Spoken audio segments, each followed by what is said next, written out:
Welcome to the Loveability Podcast. My name is Jennifer Stiers, and I'm here to talk love, relationships, sex, marriage, and everything in between. Well, hello, everybody. Good afternoon. I guess it is afternoon. It's noon hour here in Dallas, Texas. I am here today with my guest, Charles McMillan. You guys know him from the show. He's been on a lot. He used to go by Colin Tate, which was his book name. So I know a lot of you have his book. So if you're trying to make that connection, Charles McMillan is his real name. He goes by Colin Tate on his book. What is the name of your book? I'm just having drawing a blank. Is that your man? No. There you go. Is this your man? You got it. Okay. Yeah. And so Charles has a really good viewpoint on men and how they view women and how women are going into relationships, right or wrong, which was perfect for our topic today of talking about cuffing season. He's got great insight for women, and I love that he comes from a spiritual place. He's a godly man, and he leads us in a godly way, and that's super important to all of you watching. So welcome, everyone. Amy, Heather, Katie, glad to have you here. I know people will be joining us as we go. So I had put up, Charles, that we were talking about cuffing season. I didn't go into much detail about it, but people are like, what's cuffing season? I happen to have handcuffs up there as well. They were fluffy pink ones, but they were still handcuffs. And nice. And so everybody was like, okay, what's cuffing season? It's basically that time from October 1st until Valentine's Day. So the weather is getting a little bit chillier. People are thinking about cuddle weather. They're thinking about pairing up, looking to find a partner. And I think there can be a rush. I think that's the whole point, is that sometimes people rush into this at this point, like, oh my God, summer's over, patio season's over, parties are over. It's time for me to settle down and get in a relationship. You know, actually, I'm going to read this really quick because I actually found a really good definition of it. But okay. Since I put my old people glasses on. So the definition I found was, hold please, the period of autumn and winter when single people are considered likely to seek settled relationships rather than engage in casual affairs. Pretty easy, right? Yeah. However, the one thing I'm learning as I'm getting messages from men lately, as I do, and from obviously what I do for a living as a matchmaker and a coach, I'm seeing so many things happening, so many ladies I'm needing to point in the right direction. And ladies, it's because I love you. I mean, I want you to find love. I want you to have the right person in your life. And so does Charles. And so we just want to give you good, solid advice. And Charles, I'm glad, again, I'm glad you're here doing this because I know women listen to me. You guys tell me all the time, and I have clients that take my advice and their life changes. So I know that you ladies get it, and I know that you do listen to me, but I really want you to listen to a guy too, because I think sometimes you think maybe I'm just saying it, or maybe I'm a little bit more old-fashioned or conservative or whatever, so you're not necessarily taking my word for it. I want you to hear from a good man. He's married, ladies, so don't think you're going to, but I'm getting ideas. But from a good man, I want you to hear what a good man wants, because even though we're getting into a season and we want to be coupled up and we're looking for partnership, we don't want the wrong one. We want to find the right one, and we need to take the time to do that and do it in the proper way. Charles, I'm going to hand this over to you, and just to let everybody know, hopefully I'm okay. I think I have food poisoning. If I have to leave, Charles is going to take over for me, but My stomach doesn't like me this morning very much, so I will run off with my lipstick, and then I'll be back. But I feel good. I just my stomach's just not liking me this morning. So if I disappear, he's got the show. Okay, so Charles, why don't you tell people a little bit about just a little bit about you and why you do what you do and why you were prompted to write the book. Thank you, thank you. Well, let's first we're gonna pray and hope that you feel 100 times better. So that's number one. So one of the things, everyone, that prompted me to write the book was, I also have women in my family who were struggling with dating, struggling with infidelity, struggling with finding love. And there was a level of guilt I had because I knew I had information and knowledge that could be valuable to give them the things they needed to circumvent some of the heartache they were experiencing. And this happened with not just family members, but coworkers, friends from college, you name it. And so my ultimate goal is to see women in happy, healthy, loving relationships. I was telling Jennifer on one episode we had here that sometimes even when I watch, or my wife will watch reality TV shows, the love and hip hop and all that stuff. And it truly hurts my heart when I see the damage that they're in with some of these toxic, tempestuous relationships. And I know that there are answers of how to heal this. But so many of us are hurting, and we're looking for a numbing agent for that pain. And a lot of times that numbing agent could be a man in an unhealthy relationship. So I'm so glad we're talking about this quote unquote cuffing season. I like to call it the 5 months of hell, if you will, when you're single. You got Thanksgiving, you got Christmas, you got New Year's Eve, and then you have Valentine's Day, aka Single Awareness Day, as some people like to call it. And so my goal here is to give you guys some tips and some pointers to not jump into something just because the season or because the country or because the world says, hey, you need to be in a relationship. Let's take our time. Let's slow down. Let's look at some key things that we need to do, because I don't want you just to be in a relationship for 4 months. I want you to be in a relationship for 40 years. That's my goal. I love that. Well, thank you so much for being here and taking the time, because you have so much work on your plate too, but that you've dedicated yourself to helping people. So thank you for being here with us. And everybody appreciates you. I already know that. Martha, Elizabeth, John, hello. Thanks for joining us. So I want to start out, I guess, first and talking about I talked yesterday, I put a post up about femininity. I think it's a good place to start, because I think what happens when women make a decision that they want to be in a relationship is they turn it on the same way they would turn on something for work. Like, okay, well, I got to get motivated. I've got to get organized. I've got, start doing this and start doing that. And love is different and relationships are different, and we have to handle it in a different way. And I am a business owner, and I get it, ladies. I love that you guys go after what you want. And that's how we've gotten in such a great place as women today. However, relationally, there's a balance that needs to happen. And I know so many women struggle with that femininity thing, believe it or not. Charles, I know we've talked about this before, but I've asked women before to define feminine, and they don't even know how to do that. They're so out of touch with that feminine side, and that I don't need a man. And it's great that we are in a point where we don't need a man financially, and hopefully not emotionally, that we're emotionally stable, right? But what we do is we want a man that will complement our life. And in order to find a man, and a healthy man, and a man that's going to lead and take some of the burden of life and everything off of us, so that we're sharing it, because they're wanting to share their burden too. It's yin and yang. We have to be able to step into our feminine role. A man needs that. So as a man, can you talk to that a little bit for the ladies?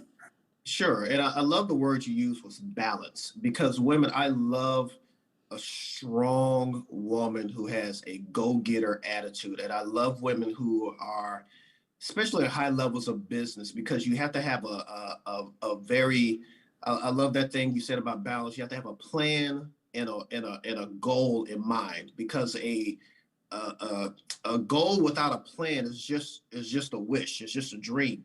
So there's good to use that strategy when going after finding love, but as Jennifer said, you have to have balance. At some point, then the emotional side of things must come into play. I understand the analytics and statistics and strategizing, but at some point, the balance and emotions must come in. So I always tell women when I'm coaching them or counseling them about different things is there's a reason you don't date your employee, because it just wouldn't work. I mean, the chances of you dating somebody at work and it working out are very slim to none.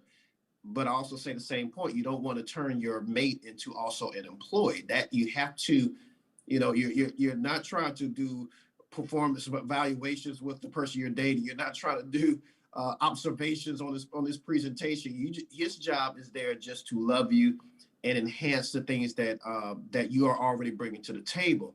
And remember, if you cannot let that guard down, and I get it, there's a lot of fear with women when you let that guard down, because in the world of business, you have to be tough. You have to be strong. You have to be brave.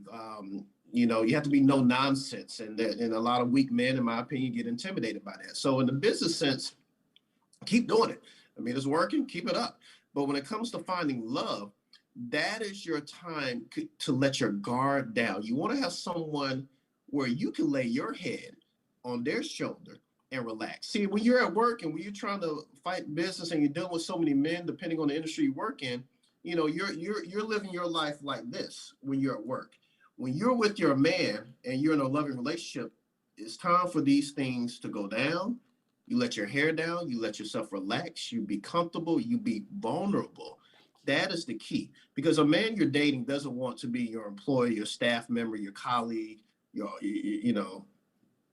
HR person. They just want to love you. So and Jennifer, that's something we can talk about why you may find it difficult to turn that part of you off when you get into a relationship. We can talk about that if you want to. Yeah, I think, and I love that you said that, because I do think that a lot of women don't know how to turn that off, and they come in with the same driver energy Mm-hmm. in that relationship, and it's commanding, it's controlling, and I always call it two chiefs and no Indians, right? And that Yeah. doesn't work. I mean, that never ever works. So so let's talk about turning that off, because I feel like this is a good part of the conversation, because here's the part when we talk about finding a mate. Men are very drawn to feminine women, ladies. They want a woman. It's not that you want a man that needs to take care of you, but men actually want to take care of you. They want to feel like they Yeah. are always taking care of you.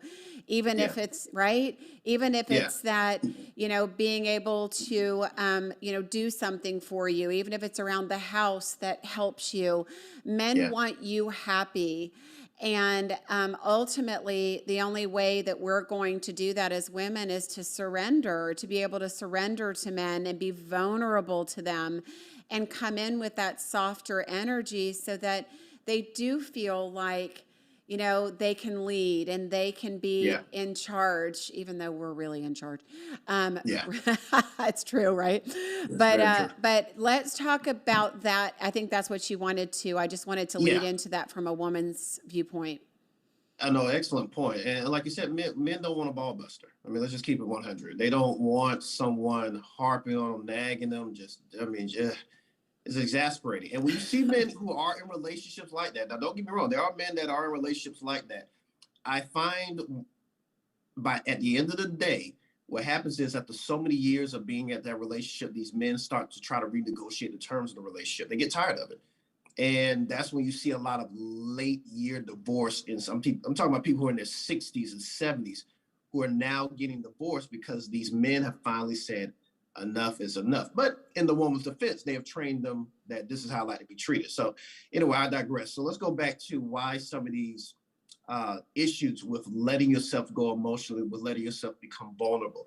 And from my experience, when I have coached some women or walked them through some of these issues, a lot of times it goes back to something that they may have experienced in their past. A lot of times women have experienced issues with something with their father. I've noticed a lot of times when there's been some kind of trauma, some kind of tragedy or instance with a father, it's like that little girl that was in you gets locked away. And you learn at a young age to lock that little girl up. And for some reason, you have to grow up very fast. So, you know, you could have experienced a death, you could have experienced some abuse. And what happens is you develop, unbeknownst to you, you develop this hardness.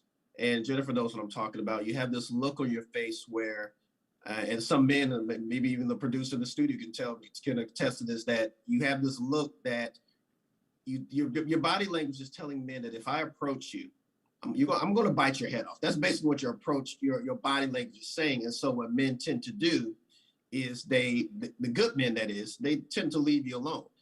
But then those same women will tell me, I always get approached by jerks. I always get approached by guys who just want sex. Here's the thing. The good guys and the bad guys both see that you're going to be drama. They both see that it's going to be a lot of work. They both see that this is not going anywhere long term. The difference is the jerks, they don't care.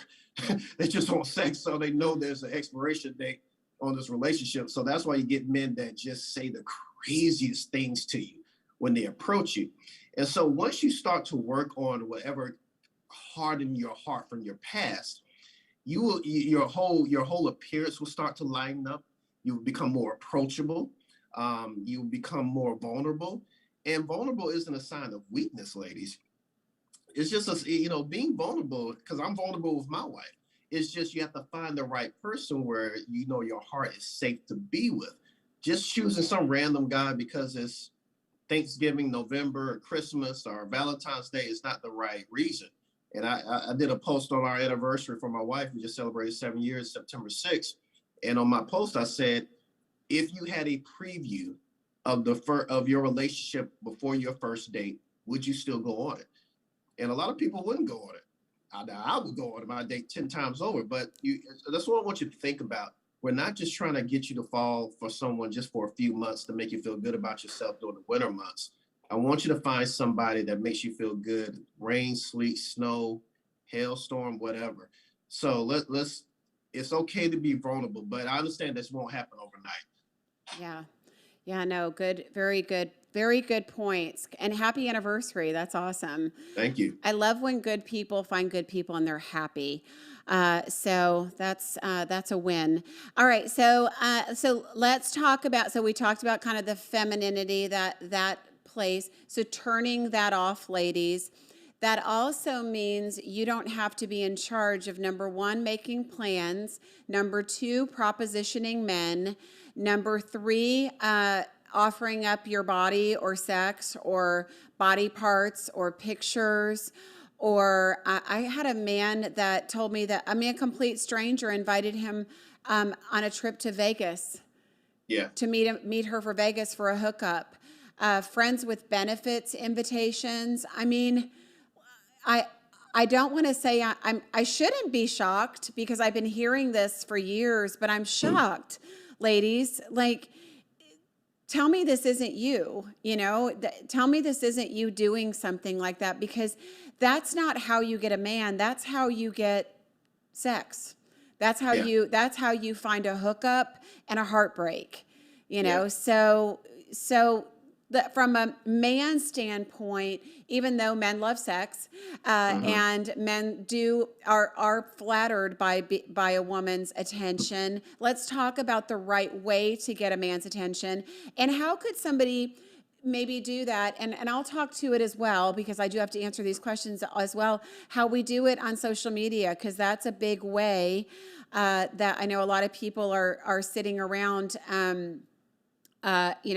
still at home and not getting out as much, or not being in the bar scene, and that's okay. So if social media is your way of meeting people, how do we do that in an appropriate way and get somebody's attention in an appropriate way? So I'm going to hand the floor over to you again. Thank you. So, you can get a man with sex.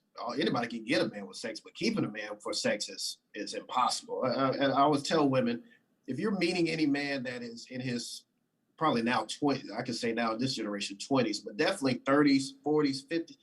We've seen it all. There's very, not to be too graphic, there's not too much you're going to show us that's going to, have us toes curling and just going crazy. I'm sorry. It's just, like I said, if you'd have called us at 18, 16, yeah. But at 30, I and love it. Okay, I'm ladies, 42. I love that. Thank you very much for that, because I don't mean to interrupt you, but I really want to say this. Ladies, you may look great, you may have great body parts, but that's only entertaining for a period of time. And if that's what you're using to entertain, it's one and gone. You know what I mean? It's not something that's going to blow his mind or that he hasn't seen before, or is so special, because I do think that some people think that they're so special in that way. Yeah. I mean, and they may be special, but in that arena, that 20 minutes or hour of momentary fun is not enough for us to overlook 3-4 decades of a relationship that we're looking to have with someone. Because a man, when they're looking to get married, they're not looking to get married for a week or a month. They're looking to get married. They only want to do this once. So that hour of sex, that's just a cherry on the top. I had one guy that was looking for his woman to be every woman he married to be the best sex he ever had in his life. And I told him, I said, your husband or your wife may not be their best sexual partner. It's just ridiculous. But anyway, the point I want to make is that don't use sex or your body as a way to get a man's attention. And men literally, we laugh amongst ourselves that it still works. There's still women out there that are so, I hate to use the word desperate, but it is what it is. That want a man and want someone in their life so badly that they're willing to compromise themselves. Ladies, I'm here to tell you, it won't work. It may work for a little while. You get a little attention. But when we want to get married, when we're looking about taking you to our parents, taking you to our business functions, like my wife and I came to my homecoming 2 years ago, we want to see, okay, what does she represent when she is out in public? And if you are just what, we like to call the jump off or a break in case of emergency type of woman where it's just sex when we need it, that's not what we want in our arms. So like I said, you'll see some fun and you'll have some fun with him in the beginning, and he may pay you the right type of attention, but eventually he will move on to somebody else. So all I want you guys to do is continue to do the work on yourselves. And trust me, it is the hardest thing in the world to look in the mirror, stay still, not date, no distractions, and just say, you know what, God, I need to figure out what I am doing wrong. And ladies, if you think because I'm a man that it came easy to me, it did not. I also had in my book, I share my story. I have my same issues. I have my same insecurities. Here I am, I'm 42 now, but back then I was in my 30s, 13 years old. I had insecurities from a 13-year-old kid from having bad acne that followed me all the way to my 30s. And here I am picking women to have a certain look, certain quote unquote it factor to supplement how I felt about my own insecurity. So just because I'm a man, I also dealt with it, but I did the work. And if I didn't do the work, I would not have the wife I have right now. And she wouldn't be with me if I didn't do the work. So trust me, it's not easy. It is exhausting. It is frustrating. I used to say the same thing. Women don't know what they want. Women only want a man for money, blah, blah, blah. I used to say the same things, but I had to take accountability and said, okay, I am the common denominator. If I want to be married, if I don't make some changes, then I'm going to be sitting here at 42, single, mad, angry at God, complaining. But because the work was done, I can say I have a wife of 7 years, a daughter that's 5. But that's because I did the work, lady. So I'm just here to tell you, it can be done. It's not easy. I'm not going to sugarcoat it with you, but it can be done. And Jennifer, one day I want women to send us all their wedding pictures and engagement photos of the success they're having, because it will happen. Do not sell yourself short. You had a dream of having a certain type of man in your life 10, 20 years ago. Just because time is going by and it hasn't happened doesn't mean now you supplement that dream. You can still have it. We just got to make a few changes. That's it. I love that. Don't settle. That's so important, especially when you feel pressure because of holidays or whatever it is coming up.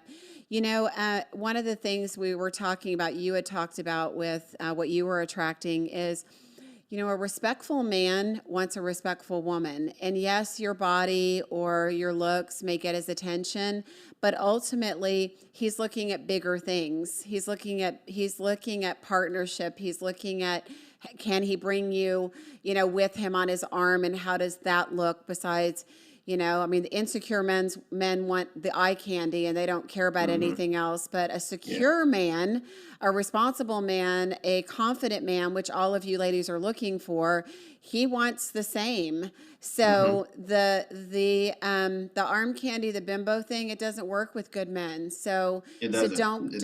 don't go that route. You had said something that triggered me. You said, because I hear a lot of guys doing this that are bitter about women. They'll say they just want me for my money, or they're just using me for this. When you're going in superficially, like you had your insecurities, you hadn't healed.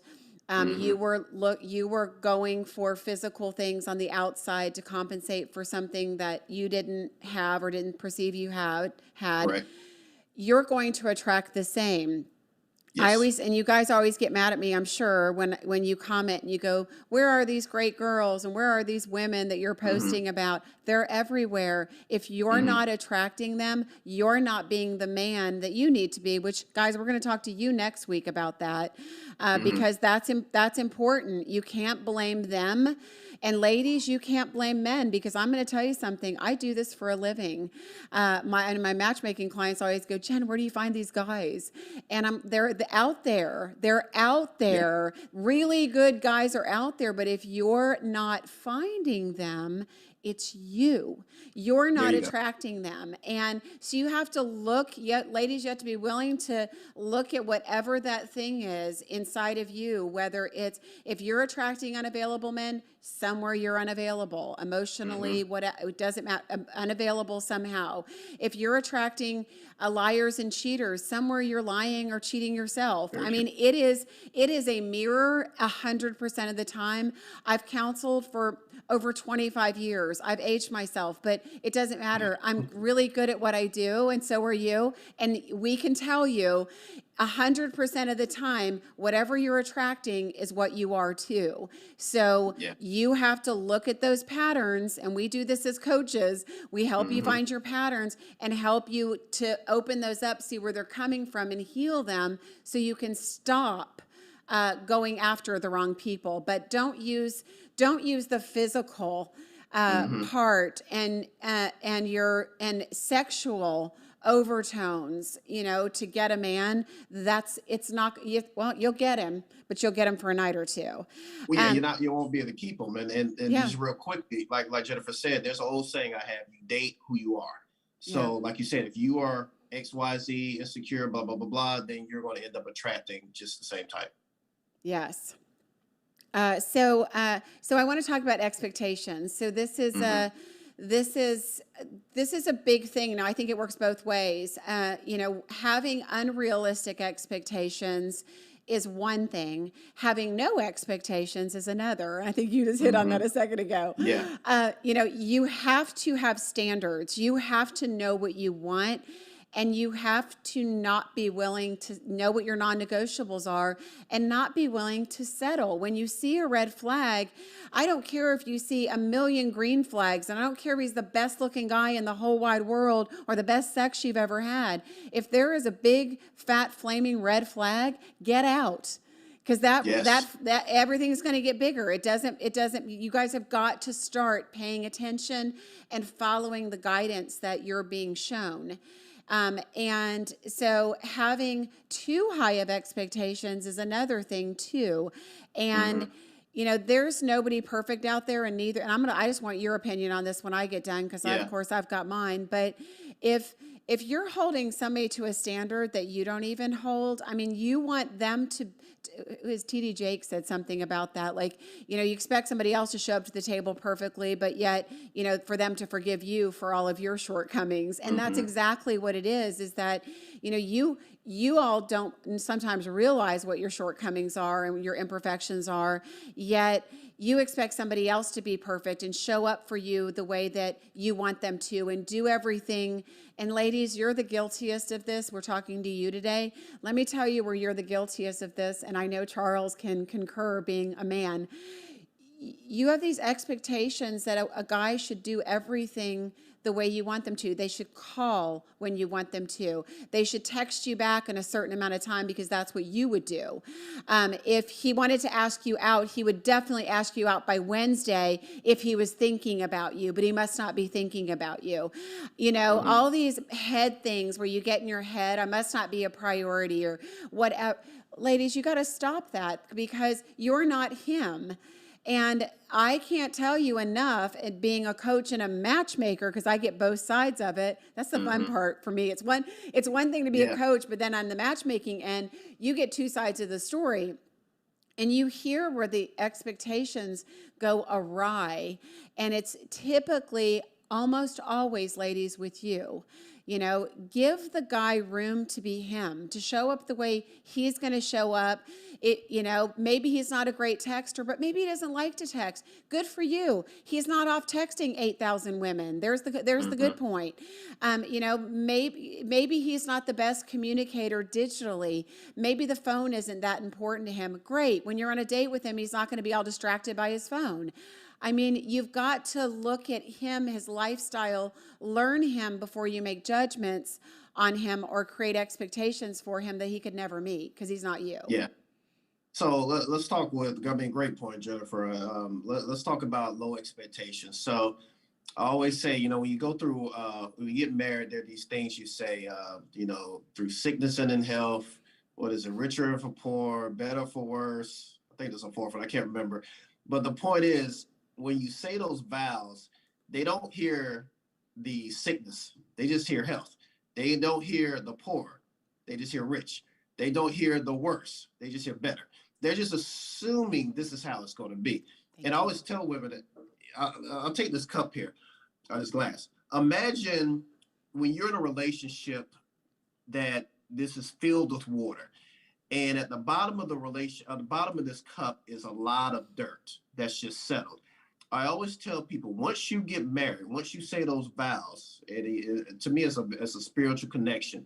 I say two forms of entities are listening when you're saying those vows. That's God up above, and that man downstairs is listening. So I always tell people, when you have a relationship that has a lot of dirt at the bottom, what happens is once you get married, it stirs that dirt up, and that dirt starts rising up to the top, and you start dealing with things in your marriage that you never thought you would be dealing with.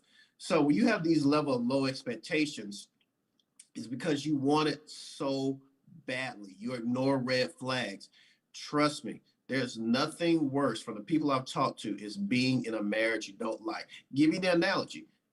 Everyone here has had somebody that they could not stand that they worked with. Jennifer, I'm sure you had somebody in your past that you could not stand who you worked with. Yes. Imagine that person you're living with now. I mean, just think about that. Now you have to live with that person. That's what it's like when you don't do the work and you ignore red flags. Now, on the opposite end, when you talk about someone who has these unlofty high expectations, you know, that your husband has a job to do, plain and simple. He has to make you feel good about yourself. He has to give you something to do, give you your entertainment, build up your self-esteem, you know, make you look good in front of your friends. It's exhausting, and that's not his job, nor should it be your job. I always tell people it's not a man's job to create your happiness. He's not there to create it. If your happiness is a cake, he's not there to go to the store, buy the ingredients for the cake, stand in line, drive home, bake the cake. That's not his job. He's there to add to your happiness. He's the icing on your cake, but your cake must already be built. I find out too many women are looking for the man to do that work for them. And the relationship, you'll wear them out. It won't be fun. It'll be exhausting.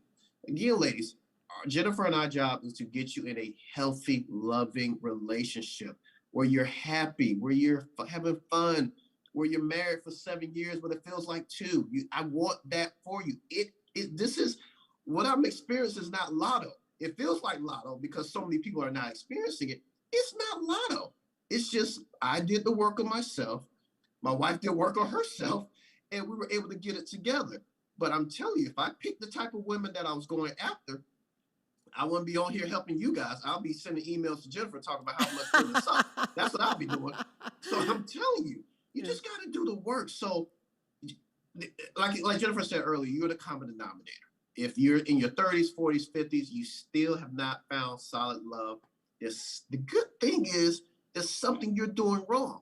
That's the good thing. That means you can fix it. You're in control, but you have to do an autopsy of your relationship past, and I think that will help you out a lot. That is awesome. No, that, the one thing that you always talk about every time you come on, you always talk about what is somebody's job. This is not their job to do this. It's not, and that's such a key, those are such key words. That should be your next book, by the way, because I mean, it is there. Men and women do it. We rely on somebody else to take care of these things, and to, like, when you have a void in your life, I hear so many people talk about, I feel lonely or sad, or, I'm so depressed without a partner. If you're sad and depressed without a partner, you're not ready for a relationship. Yes. You should be your whole life should be full and happy, and then you're ready. Ron Salter says, the only way I can love you is if I love myself. And that's exactly what it boils down to. You have to be happy yourself before you can find love and happiness. And ladies, and gents, sometimes that's a tweak. I don't want people to think they're running around broken. Some of you are running around broken, though. I'm just telling you. But the ones of you that aren't running around broken, sometimes it's just a tweak. Talking about expectations, I had a young lady. She has not been married yet. She will be. But she came to me, and I'm just listening to her the first time she came to me, and everything about her conversation with me was all about expectations. Well, we should be here at this point. He should be doing this. Our relationship at 3 months, we should be here, Correct. And there was all this stuff that she had, all these expectations she'd put on it. And then she came to me for me to help her decide whether she should stay in it or not. And interestingly enough, it may not be that extreme. It may not be, she was like, she pounded them out. It was all, she made my life and my job really easy. She pounded them out really quick, and in probably 15 minutes, but I kept hearing it. And when you have patterns like that, where you have preconceived ideas about what a relationship should be or what somebody should do, you are putting expectations on another person's soul and their spirit and their experience and what they come to the table with. And nobody's ever going to meet that. Nobody's ever going to be that for you. But I'll tell you what, I agree with you. Needle in a haystacks are hard to find. It's great that, you and your wife found each other, and I hear the stories all the time, but they're not easy. So I don't want you all to just think that it's going to fall on your lap when you get healthy, because it's still work.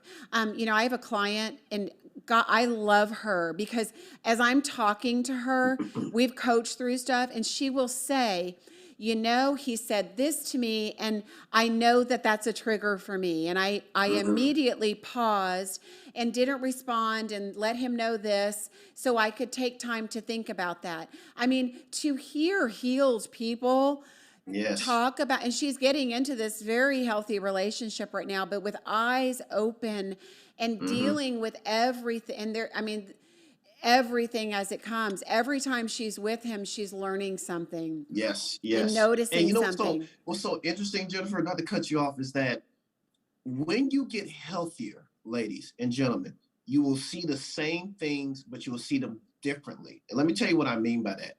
I'm on Facebook, and, you have friends from college, blah, blah, blah, blah. And sometimes I will see people that I used to date. And what is astonishing is my attraction level. I wonder what was I looking at? Exactly. And what you learn is that your dysfunction, that unhealthiness, was driving so much of your attraction, that once that unhealthy spirit, poison, or however you want to call it, is removed, It's like the blinders are taken off and you can see it so clearly. And so what's going to happen? I promise you, because I've done this too many times. A lot of the men that you find attractive, that activate, as I like to say, activate your dysfunction, give you those butterflies, give you that tingling feeling. Once you get healthy, one, that man will no longer be attractive to you. You will wonder, like, what, they may be good looking, but why was I so enthralled? The second thing that you're going to see is the people you wouldn't give the time of day to. You're going to look at them completely differently. Absolutely. That man that didn't have that great job, that man that didn't have that great body. I told one girl who was looking for her Superman, I told her, well, damn, even Superman worked at the newspaper, so you got to compromise somewhere. So everything will look differently once you get healthy. I promise you, it's going to be all right. Yeah, that is awesome. I'm very glad that you said that. Those are wonderful points. Severin says, if a man says he's going to do something, they should keep their word. That's the expectation. I mean, that's a standard. I mean, I agree with you. I mean, that shows somebody's character. And that's a basic foundational thing, and you should never settle on something like that. I mean, that's your thing. That's yours. It's not about him. If he didn't keep his word, then he's not somebody who should be in your life. If that's something you want, need, and expect, it's not something you're willing to live without. It's a non-negotiable. Cut him loose. The minute you see that, you got to cut him loose, and not be angry about it. And I think that, and not that you are, Severin, I'm just saying, I hear sometimes people, when somebody does something to them, they get upset about it. They get pissed about it. And it's like, just because that person's not who you wanted them to be, consider yourself lucky and blessed that you saw it and got out, and let them be them, doing it somewhere else. Well, you know why they get upset, Jennifer, is because they put so much onus and stock that this one will work out. And so when it doesn't work out, you get pissed, you get upset, you get angry. So that should tell you one or two things. One, you don't have enough in the pipe. You don't have enough going on. You shouldn't be only, if you're only able to meet one eligible great guy, and that seems to be the only type of great guy you can meet, and there, you're stuck, then that's a problem. There should be more in your, what I like to call, pipeline. If you're single, you should have plenty of men to date. I told people all the time, first day I have my wife, I tried to extend the date longer. And she said she had plans. She had another date, which she should have had another date, which is great. So the thing is, don't put all your eggs in one basket. So if you go to one McDonald's and it doesn't have what you want, guess what you're going to do? If you want it bad enough, you go to another one. You're not tripping because this McDonald's didn't have what you didn't have, what you required. Same thing with dating. If you run into a guy and he shows some potential, don't come off like, oh my gosh, I just, like it's an eclipse that this happened. There are a lot of great guys out there. Do the work, get healthy. But if you're only meeting one great guy every, 24 months, then that tells me there's something going on with you, and it's telling me something going on with what you're picking and what you're looking for. Or every year, even. I mean, really. Every year. It's depending on how much you get out. So I want to talk about this before, I know we're running a little bit out of time, but this is super important. We talk about some of these outer things and the expectations and things, we've discussed, and you ladies kind of know. I want to say this one thing, and it's super important, and Charles will also back me up on this. Ladies, the one thing we have to wrap up a lot of the conversation that we've had today is we are women, we are feminine, we are connectors, we have depth. Please use that. Please use your powers. Guys get together and watch football and talk about beer and whatever, right? And football, which I like to talk about too. But having said that, they have very surface level conversations. If you're with a guy and you have an opportunity to ask him about his past relationships, what he's looking for, why he hasn't found the one, when he's telling you about his failed marriage, empathizing with him from a place that you have compassion. I mean, our emotional side is such a great way to bond with a man because they feel connected. And when a man feels connected to you, it's an attractor for them. I mean, back Yeah. me up on that part of it, because I think Girl, these women are trying to impress and they're having these surface level conversations, and I don't want to ask him about that, and I don't want to talk to him about that. Let's talk about that depth and how yeah. important that is. Yeah, you're preaching right now, because you want to have those in-depth conversations, and it is a thin line. There's a dance between in-depth conversations and interviewing someone on a date, and so that would take more time to go into what's the difference. But don't, if you, like the young lady who said, if a man doesn't follow through with his promises, that's not a good sign. That's a great point. So because the women who have low standards, they would ignore it. Hopefully it'll get better, and it won't. That is a red flag that is going to bite your ass in the butt when you get married. It's going to be a problem. So have those tough conversations. If you know what you want, tell him what you want, ask him. And if he doesn't meet your requirements, then that's fine. I tell women all the time, you have so much power. You have so much power. We are chasing you. Women say, well, men get to choose. No, men get to choose who they go after. You, guess what? You have to accept. We propose to you. We ask questions that you must give us the answer for. Will you marry me? Yes. Will you go out with me? Yes. Can I have your phone? I'm asking you permission. Exactly. You have to give me permission. So who has the power? You have the power. The problem is when you let your emotions get involved and all these accelerated things, that what the world says, what your family says, why aren't you? And I get it, ladies. You're tired of getting asked the question, hey, when you getting married? When you going to find somebody? Hey, what happened to that guy? All your friends are getting married. All your friends are, I get it. Your friends are getting married. You're the bridesmaid. I get it. But let me tell you, there is a blessing in people still ask you when you're getting married. And the blessing is they still see it. They can still see it for you. Is anybody asking my grandmother when she's going to get married? No. Is anybody asking my 3-year-old niece when she's going to get married? No. They don't see it. That's a good point. But the fact that a man is still, our women, our friends, your mother, whoever is still asking you, they see it. The fear you should have is when people stop asking you. Because when people stop asking you, they think it's a wrap, and they think they don't even see it in your future. They won't even acknowledge it. So do the work, ask questions. You have the power. We do everything for you. We dress up, we get haircuts, we get nice cars, we get nice clothes, all to impress you. Not to impress me, not to impress my dog. We do it to impress you. And the sooner you get that you are the prize, not a supplement, not an accessory. You are the prize. And until you start seeing yourself that way, you're not ready. But once you realize you are the prize, I'm telling you, you will have your pick of good men. And Jennifer and I will be looking to hear the great stories that come that come up, and we hear in the future. We'll look forward to it. Yeah, absolutely. I love when you get on that preach about you're the prize, because I think, there couldn't be a better way to wrap up this particular topic in saying, ladies, as you get out there and as you are, wanting to couple and wanting to find your one, remembering that it's so important. You also don't realize, Charles, when you throw those bombs out there, that bomb you threw out there about when people stop asking you, that's when there's a problem. Somebody else sees that for you if they're asking you about your relationship. It's such a mind change in that, like it changes everything, right? Yeah. It's that old Wayne Dyer, when you change the way you look at things, the things you look at change.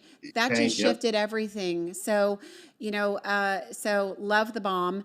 And ladies, do remember that, there is no race. Yes, the weather's getting cooler. Yes, we're getting into cuddle weather and the holidays and everything, but it's more important to find the right one than just have anyone. So take your time, be discerning, and show up your best, and remember that you're the prize. So there you go. Awesome. Charles, I cannot tell you how much I enjoy this as a coach and a woman. You're so on point. And ladies, I would love for you guys, you ladies, to find a guy like this that could actually verbalize. I mean, he's telling the truth, but the way that he verbalizes it and is so direct with y'all, I hope you hear this, because this is how guys feel. And guys, I know there's a lot of men watching. You can give a heads up to that. This is how guys feel. What he's saying and verbalizing is exactly what guys think and feel. So, you know, you guys are getting a truth serum here, and you had a whole hour of it. So I hope you appreciate it the way that I do. So thank you for being that voice of good, honest, amazing men. You're the best. You're the best. Okay, so thank you all for joining me. So next week I'm leaving for vacation on Sunday, and I'll be back on Thursday. So I know, thank God, I need it so bad. I'll be back on Thursday, so I'll be back next week, and we're going to do the guys version of cuffing season with advice for you guys. So ladies, feel free to send me your points. I know you will. So make sure we cover all those. But we will see you all next week. Elizabeth, Martha, Rick, Jasmine, Jeff, Brenda, Dawn. Thank you all for joining us today. And Charles, thank you for being here. Absolutely. If you guys have not gotten his book, please tell them where they can find your book really quick. Is This Your Man? You can get it off of Amazon, Kindle, paperback, and let me know what you think. Yeah, in the graphic, that's what I have as his picture, since he's the guy that has no pictures of himself on social media. But Is This Your Man? It's an amazing book. I listened to it on Kindle. It's before I even met him. So anyway, thank you guys for being here, and I'll see you next week. Have a wonderful weekend. Go Dogs. This is Jennifer. Thanks for listening today, and please subscribe to the podcast. Every single week we'll have new information, and if you'd like to find out more information or if you have any questions, please go to my website at lovejen.com, or you can find me on Facebook at my personal page, Jennifer Stiers.